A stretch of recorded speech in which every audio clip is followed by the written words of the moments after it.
Good evening, everyone. Welcome to a wonderful workshop presentation on day 2 of the Culturally Competent Conversations for Equity and Belongingness Summit, or the C3EB Summit. It is my absolute pleasure to bring to all of you Deandra Alexander, or DeDe Alexander, who is an MA licensed professional counselor. Before I officially introduce you to her, a couple of housekeeping things, which if you're watching these sessions, you should be used to by now. So if any of you are online, tell me what these rules are instead of me telling them to you.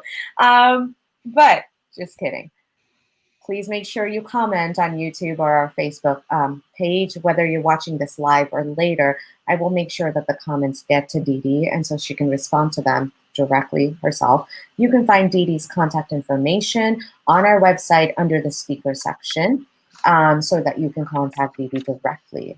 And last thing, before I introduce her, this would not be possible if it weren't for our partners and sponsors believing in this little dream and walking the walk with us toward equity, belongingness, and intentional inclusion. So from the bottom of my heart, thank you to Essential IT, our web team, Defy the Status Quo Marketing, Zanzibar Enterprises, and the Nielsen Company for helping me make this dream come to life. I am so grateful for all of you. And now, for those of you who may not know DeDe Alexander, I just want to give you a brief formal introduction before I officially welcome her onto this platform and let her have the stage. DeDe Alexander is a licensed professional counselor who has spent her career in public service. Her professional achievements include building a successful restorative justice program for juvenile offenders and working as a director of a transitional living program for teens. She has combined her training as a mental health professional and her passion for social justice to make an impact on the people that she serves. Tonight, she is here to enlighten us and educate us on the critical need for reform in the U.S. criminal justice system. What a timely conversation. Seriously, I mean, especially given Kenosha. What a timely conversation. I cannot stress that enough. So without further ado, DeDe, welcome. Thank you for agreeing to do this. It is such an honor. I'm actually super happy to be here. I love talking this stuff, and I'm sure everyone in my life is happy that I'm talking to you guys and not them. And I think it is exactly what we need to be talking about right now. So thank you for the opportunity. And I'm excited to get started. So we can go ahead and pull up those slides and we'll kind of get into it. Perfect. The stage is all yours. Thank you. So I did want to kind of just go a little bit in more in depth about talking and introducing myself, so you don't think I'm some crazy lady up here. So as AJ mentioned, I am a licensed professional counselor by training. I did spend the bulk of my career working in criminal justice. I have a very just big heart for working with populations who are incarcerated. I think they're kind of the forgotten people. And so I love to be able to advocate for them and talk about criminal justice reform and how we can help those folks and make our society a little bit more equitable. So you will kind of see a through line here of, my very strong passion towards just making really big changes to this system. So we're just going to start off with thinking a little bit more about the criminal justice system in general in America, right? So as a country that uses the tagline home of the free, we sort of struggle with that freedom part in terms of how many people we actually are taking away their freedom through incarceration. I think the criminal justice system is pretty much one of the biggest drivers of racial injustice in our country. And it's pretty much the biggest civil rights issue of our time. So today I'm just going to take you through sort of a brief history of the criminal justice system. We'll start with the origins of policing, and then we'll go through a couple different things that lead us up to this critical breaking point in which our perception of safety, justice, and life are really kind of distorted by the effects of the prison industrial complex and how our current system is set up. So let's just start at the beginning. So I'm going to just start talking to you guys about the sort of quote unquote colorblind system that we live in, and how our colorblind system is creating all of these inequities and racial discrepancies. So if you think about the history of policing was not always formalized. It was actually very informal. If you can think about some of these like farmers with their guns and, their hose, and they're just kind of keeping the peace themselves. That was pretty much traditionally how the policing system was done. But in the South, particularly in antebellum South, things changed. They got more formalized. During slavery specifically, some of the most earliest policing forces were actually slave catchers, right? So they organized, they caught slaves, and that was their job. They were tasked for chasing down runaways and preventing slave revolts. The first formal slave patrol was created in the Carolina colonies around 1704. So if you think about kind of what policing is now, catching slaves, like, I don't know, maybe you can make a jump there, right? So we'll keep that in mind as we move forward and go a little bit forward in history and thinking a little bit about kind of the laws and how the law has been used and how the laws were created. So if you're not actually familiar with what was going on during Reconstruction, it was kind of a mess. And some of the worst criminal justice kind of injustices and discrepancies and abuses happened during this time. One of those is the Black Codes. Black Codes were restrictive laws that were designed to limit the freedoms of African Americans and basically ensure that the South had availability for cheap labor after the abolition of slavery, which took a pretty big hit on the economy in southern states. So they needed a way to get cheap labor, and incarcerating people was a very easy way to get that. So these Black Codes essentially put people in these contracts, year-long contracts. If a person, a freedman, decided that they did not want to do that contract, they were incarcerated and then forced to do labor. So you can really see the connection between our slave economy and the prison economy. And if you've ever watched the brilliant documentary of 13th, it goes a lot more in depth on this particular kind of transformation. I'm just going to touch on it today, but I did want to bring that to light because it will play into what we are seeing today in 2020. Another piece of how our criminal justice system has been shaped is largely by sort of racial stereotypes that were created also during the same time. If you've ever heard of the movie Birth of a Nation, you will know what I'm talking about. I don't suggest you watch it because it's just pretty awful, but you should Wikipedia it. A lot of Birth of a Nation was built on racial stereotypes, showing Black men as dangerous. Of course, these were white men in blackface, but showing them as dangerous criminals. They were going to rape your women. They were going to do all these things. And that has permeated our culture. It really has become part of the ethos of how people view particularly Black and brown people. In fact, Birth of a Nation was actually showed at the White House. So that's how impactful this movie was. And it really did kind of solidify these negative stereotypes about criminality, about people of color being criminals. And it's really seen today. If you've ever watched any of these shows, which thank goodness they're canceled, but shows like Cops and things like that, they really are pushing on those same types of stereotypes that were started, in the 1800s. So if you think about all of those things and take that into historical context, it kind of makes sense how our colorblind system functions the way that it does. People often say, our criminal justice system is broken. And I like to push back on that, right? I actually don't think it's broken. I think it's functioning exactly how it was built to function. It's functioning in a way that, does disproportionately impact people of color, does create a system of free labor. That was how it was intended to work, and that is how it works in 2020. So again, it's not broken, it's working exactly how it was designed. The criminal justice system was not created to support equity. It's fundamentally unequal from its inception. And so when we're thinking about how to change it, we have to come from that point of view that we're not fixing something that could potentially work. We actually have to completely redo and rethink how we see the criminal justice system because it was not made to be equitable. So, with that being said, how do we create this equitable system that we want to see from this inequitable one that we currently have?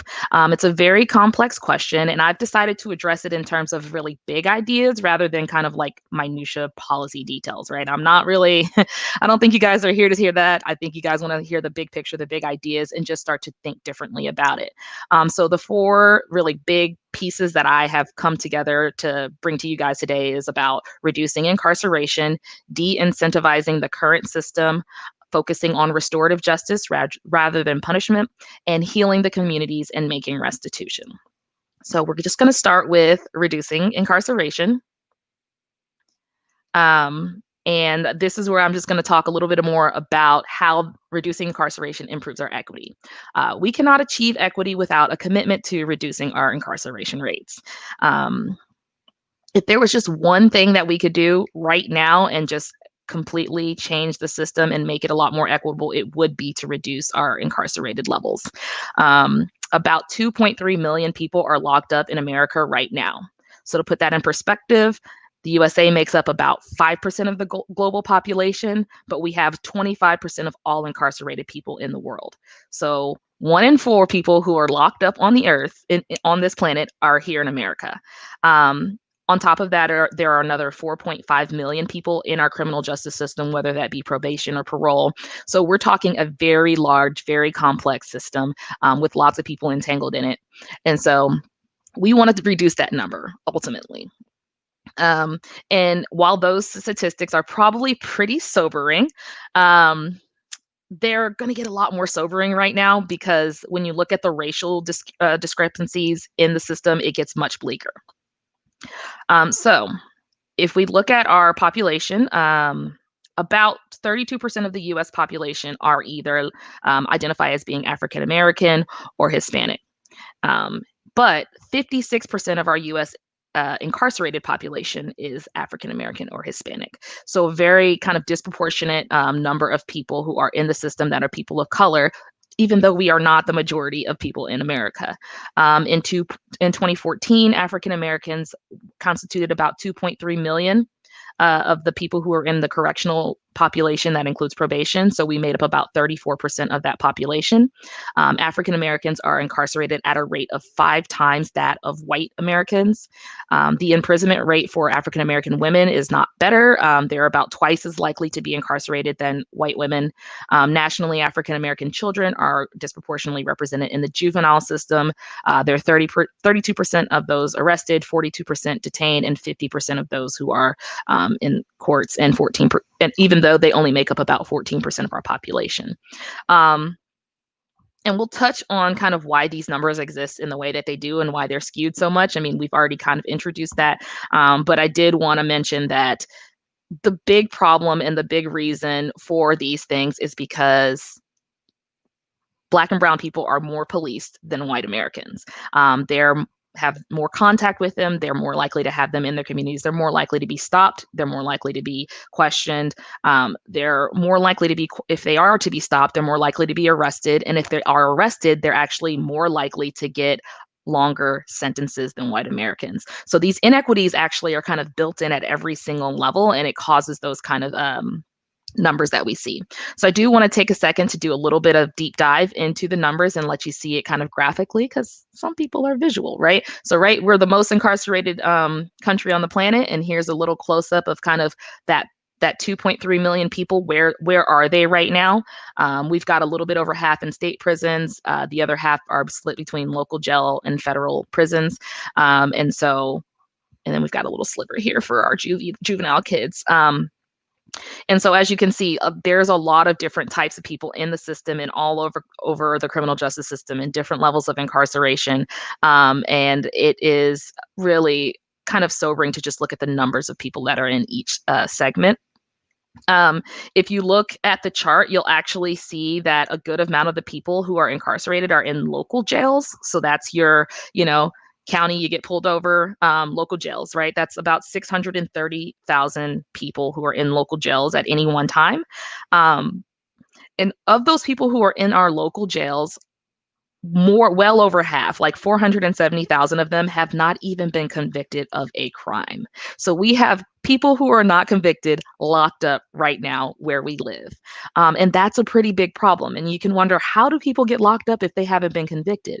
Well, the reason they're locked up and the reason that they're not free is because they cannot afford to pay their bail. And so we'll talk a little bit more about what that means and why that has to be something that we change. But I did want to make sure that we saw the numbers and we're all working from the same kind of like, this is where we're at thing. So Um, besides all of those things, like I said, cash bail system, racial disparities in incarceration, and sentencing disparities, I did want to take like a little bit of a deep dive kind of side note about those racial disparities in sentencing.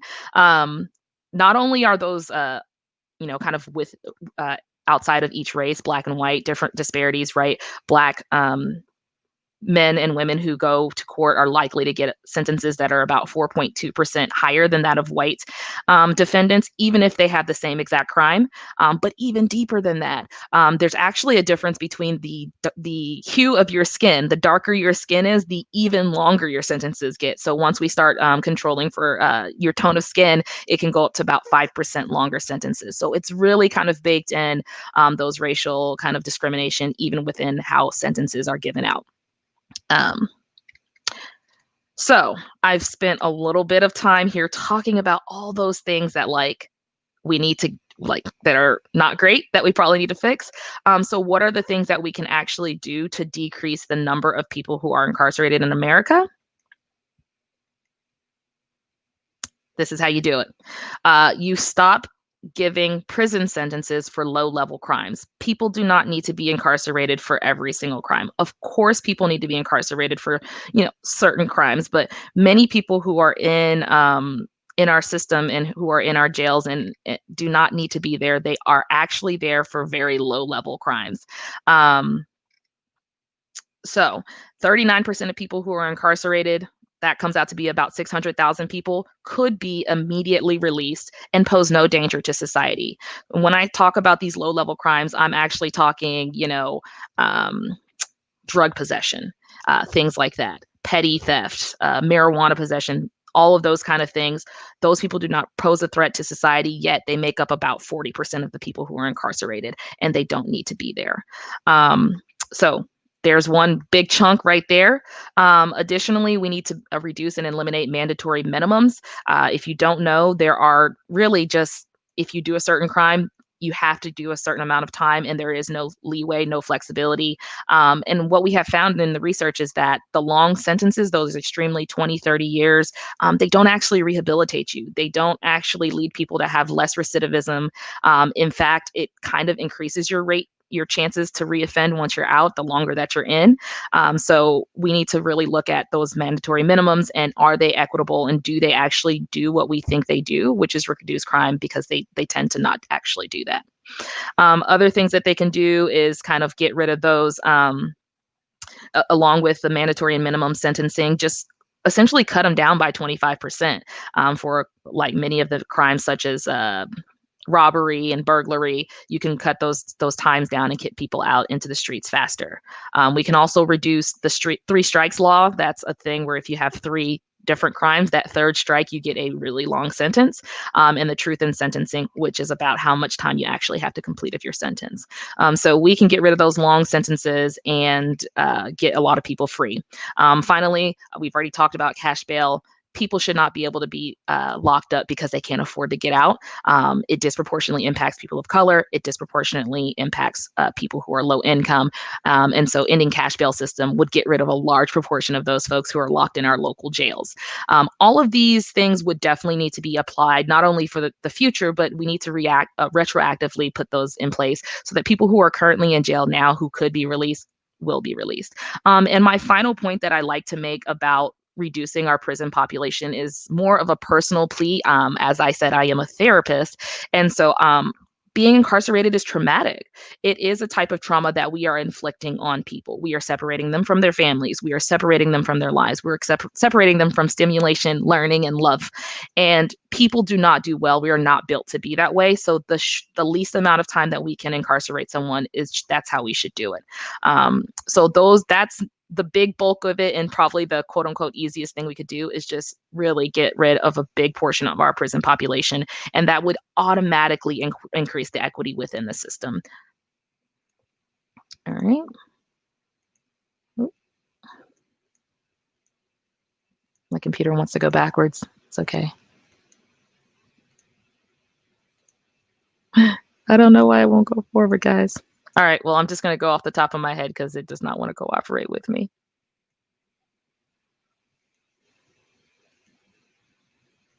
No, doesn't want to go forward. Okay, so the next big thing we can do is de-incentivize the problem. Incarceration is big money, and sometimes we have to take away those incentives from the system to change the system from within. And I'm going to pull it up on another computer so I know where I'm at.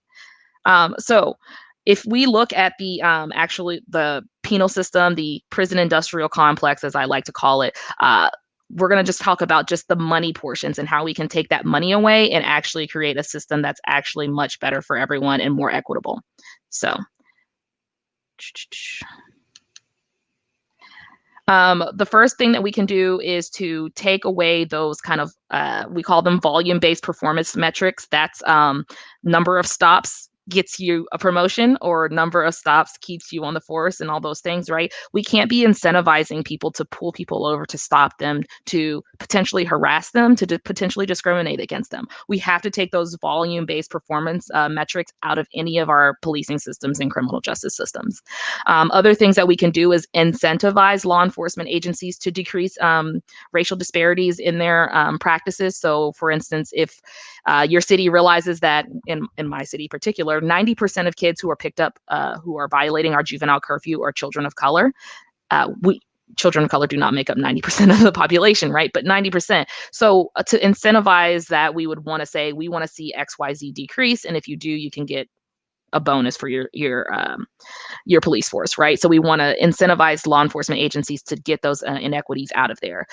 We can ban private prisons. That is the big money thing. That's kind of on top of everyone's mind. The prison industrial complex is all about those private prisons and making money. And I just kind of want to throw some statistics out here for you to just think about the magnitude of money that's being made off of the prison system. So about 3,100 companies actually profit from the prison industrial complex. An estimated $2 billion worth of prison labor is done by people who are incarcerated every year. So companies are making money, $2 billion on labor that they're essentially not paying for. People who are incarcerated are doing labor that can range from sewing negligees for Victoria's Secret, being firefighters in California. That's been a big thing with the forest fires. A lot of those folks are doing prison labor, and they are being paid less than $1 an hour. In Texas, where I'm from, inmates are not even paid for their labor. And so we are actually creating a system essentially of slavery, and people are profiting off of that. Other numbers to keep in mind in terms of the money that's involved in it is $2 billion a year comes from bail revenue. So your cities are getting tons of money from bail. The people who do the phone system, they're making about $15 for a 15-minute call. Families end up spending about $3 billion a year on commissary and phone calls alone. So there's so much money involved in this system, and we have to de-invest in those things. We cannot allow people to profit off of the incarceration of others. So next is my next thing that we need to do is to change our minds to be restorative. We need to invest in restorative justice. And what restorative justice is, it's operating off of the premise that committing a crime is bad, not because it broke the law, but because it causes harm. And so then we need to talk about reducing harm. And the way that you do that is by actually, working with the victims, whatever, we call it making restitution. I created a restorative justice program. It was centered around sexual crimes. And in those programs, not only did I teach those boys how to have appropriate boundaries, how to know about healthy sexuality, healthy relationships, but then they worked to correct those relationships that they had made in the past that were not healthy. And that's what actually reduces recidivism. Restorative justice is about fixing the person, fixing the community, fixing the harm, not about punishment. And that's kind of the mindset that we have to change out of and make sure that we're thinking about, is that, are we here to punish, or are we here to help fix and reduce crime? So restorative justice programs are much more effective in reducing recidivism. They're much victims who are victims of crimes actually feel like they have higher satisfaction when they know the person has done restorative justice. And overall, it's actually the more ethical and humane and really economically smart way to do things, because then we don't have people who are repeatedly coming back into the system. And last but not least is all about healing the community. So in order for us to heal the community, we actually, one, have to start with making that kind of frame of mind of changing to say, you know what, the criminal justice system is causing harm. And once you can admit that it is causing harm, particularly to people of color, then we can go forward and correcting that and making restitution. And we can start to heal from that. So here's some of the ways that we can, heal those communities. So tons of people are doing research on criminal justice reform. One of the big ones is the Brennan Center, and they give a list of 5 or 6 things that we can do to improve the criminal justice system. And that would save us about $20 billion a year, 20 billion with a B. Think of what we could do if we reinvested that into our schools or even reentry programs, right? $20 billion, that's 327,000 teachers. It's really a no-brainer, right? And those communities that are being disproportionately impacted by the criminal justice system deserve to have that money reinvested into their community. Okay, so what are some things that we can put money in that have that outcome of increasing our public safety and making restitutions to those populations that have been harmed? We can invest in healthcare. We can invest in education, social safety nets, community programs, housing, parks and recs, libraries, and the arts. When you think about what we spend our money on in cities, my city spends about 55% of their city budget on police alone, nothing else. And that really says a lot about what our values are. We value policing, which, as we know, can be impacted by all types of racial biases, low-income communities being over-policed. So by investing primarily in that and not in the things that actually decrease crime, by decreasing poverty, increasing stability in neighborhoods, arts, after-school programs, sports, recreation, those are the things that actually get people to not commit crimes. And people really have a hard time envisioning what that looks like. But let me tell you what it looks like. I actually grew up in a suburb here outside of Dallas. It looks like my suburb because my suburb had stupendous parks, great recs, lots of community events, lots of investment into the things that made our lives pleasurable, that made our lives feel very safe. And that was not about policing. And so if you really want to know what our criminal justice system could be like and could look like, look at any suburb near you. And you will see that those people are living their lives in a way that is not in fear. They're living their lives in a way that they know that they can get to and from their workplace without being, police stopped, etc. And those are the things that we're going to have to do to increase equity. As I said at the beginning of this, I genuinely believe that criminal justice reform and criminal justice system, like that is the biggest civil rights fight of our lifetimes. If you have not been following the news, you know that, well, if you haven't followed the news, you know that this is the case. And I really, really encourage you to continue to dig deep, to think deeply about this, to really kind of look inside of yourself and why you may or may not want to embrace criminal justice reform. But I think that if you do any amount of digging, you will see that the system that we have does not work. It is not equitable. And speaking to you guys as a woman who's worked in the criminal justice system, but also as a Black woman who has seen how many lives have been really, really torn to shreds by the injustice and inequity in our system, it's time for a change. And I hope that you guys think the same way and go forth and do the things that need to be done to get this underway. The main thing that you can do is to, you can start to participate in bail projects. You can participate in district attorney elections. That's a big thing that determines who gets prosecuted, who doesn't. You can vote in city council elections. They are the ones who pick their chief of police. They're the ones who set your budget, right? So there's all these things. State reps and federal folks, they make all kinds of decisions on the criminal justice system. So please do your research, know who you're voting for, and know the right side of these issues and vote in that way. So that's actually all I have to say today about the criminal justice system. I wish my Prezi would have worked, but it didn't. So if you want any of the information that was on the Prezis or whatever, I'm happy to get that to you guys.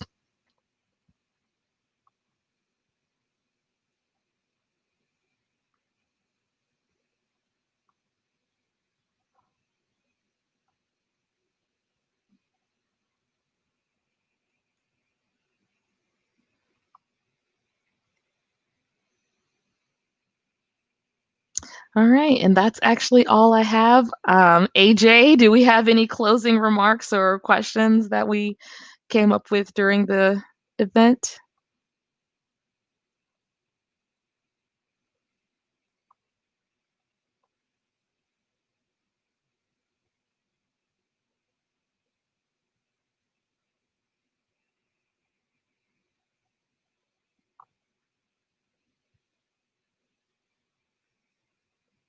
Okay. There you are. Oh, there we go. I I was forgot like, to add I've been talking this whole time because I forgot to add myself to the stream, and I'm like, why are you not responding? Why do you look so lost? I was a little so sorry. confused. Technical issues. I just thank you so much. That was so powerful, and I can't believe I just went on this whole spiel. Oh no! Please, I want to hear it now. I wasn't even active. Oh, learning curve. It's okay. So thank you so much. And like I said, everything you said is just so powerful. And you know, you and I are definitely going to be talking offline on how to move this forward and how to bring you back and talk about the next steps and, you know, really maybe even create like some kind of like, I don't know, programming around this, because especially going into election year when, and given what is going on around us, I think this is a very, very critical issue that has been overdue in getting addressed. So I can't thank you enough for taking this time to share everything that you did today. And for those who are watching live or later, please make sure as you watch this, if you have any questions, drop them in the comments and I will make sure that DeDe gets access to them and responds to you directly. And if you want to get in touch with DeDe for some licensed counseling or even just advice on everything else that she does, DeDe's bio and contact information are on our speaker bio page on www.c3ed.com, which is our summit site. And she is one of our speakers and she is on there. So please, if you need to get in touch with her, there's that. Or just say, you know, drop a comment saying, I need to get in touch with DeDe. And we will make sure we get you the right contact information for DeDe, because that is what the summit is about, is getting you access to the resources you need to make sense of how you have the agency to be a voice of change in this entire larger movement for equity, belongingness, and intentional inclusion. And it is going to take all of us to come together and act collectively to enact the reforms that we need to create this more stable, equitable society, not just for all of us, but for our future generations. And for nobody else, think about my 4.5-year-old going on 40. All right, I need the help. So let's do this together. She really is 4.5 going on 40. So thank you again, DeDe, so much. And I will message you offline and we're going to continue this conversation. For all of our listeners, don't go away. We're going to be back with our next session in just about 10 minutes. All right. Thanks, guys. Thanks for tuning in. This is the beginning, not the end. So let's start the working. I can't wait to get with you, AJ. I got some ideas. All right. Keep those in mind. Write those down. After the summit is done, I am going into like a 4-day scheduled post-summit coma, sleep. As deserved. Yeah. As Once I come deserved. out of that, we're going to go full force on Let's do it. everything moving forward. Happy to do it. All right. Thank you, everyone, for tuning in once again, and tune into the next session. Thank you, DeDe. My words can't express how thankful I am for you. It was wonderful. Y'all take care. Have a good evening, everyone. Bye. Bye.